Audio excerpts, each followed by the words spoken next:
Apsara classic. இது வாழ்வின் வசந்தம்.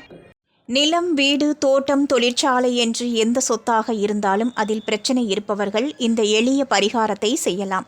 ஸ்ரீ துர்க்கையம்மன் சொத்து பிரச்சனைகளுக்கு நல்ல பலன்களை வழங்கக்கூடியவர். மகா துர்க்கையம்மனை வழிபட்டால் பகைவர்களும் பஸ்மமாகி விடுவார்கள். துரோகம் புரிந்தவர்கள், ஏமாற்றியவர்கள் யாராக இருந்தாலும் உங்களுக்கு அவர்களிடமிருந்து நியாயத்தை வழங்கக்கூடியவர்கள் துர்க்கையம்மன்.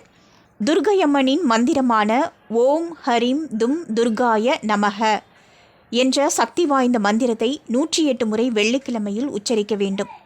துர்க்கையம்மன் சன்னதிக்கு சென்று பட்டுடை அணிவித்து குங்குமத்தை தானம் செய்யுங்கள். இப்படி தொடர்ந்து செய்து வர சொத்து ரீதியான பிரச்சனைகள் முடிவுக்கு வரும் என்பது நம்பிக்கை.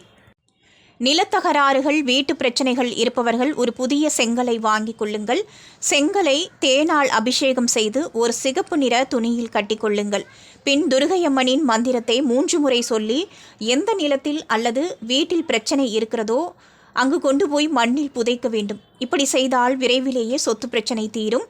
மற்றவர்களால் உங்களுடைய சொத்து அனைத்தும் பறிகொடுத்து நிற்பவர்கள் இதேபோல செங்கலை தேனால் அபிஷேகம் செய்து ஒரு சிகப்பு துணியில் கட்டி அதை ஓடும் நீரோடையில் விட்டுவிடுங்கள். ஏமாந்த சொத்தை திரும்ப பெற வெள்ளிக்கிழமை தோறும் துர்க்கையம்மன் சன்னதிக்கு சென்று வழிபட்டு எலுமிச்சை தீபம் ஏற்றி வாருங்கள். மேலும் அங்கு வரும் பக்தர்களுக்கு புளியோதரை, பொங்கல், கேசரி போன்றவற்றை நெய்வேத்தியம் படைத்து பின் தானம் செய்யுங்கள். அப்சரா கிளாசிக் சேனலை லைக் செய்து உங்கள் நண்பர்களுக்கும் ஷேர் செய்வதுடன் சப்ஸ்கிரைப் செய்து ஆதரவு தாருங்கள்.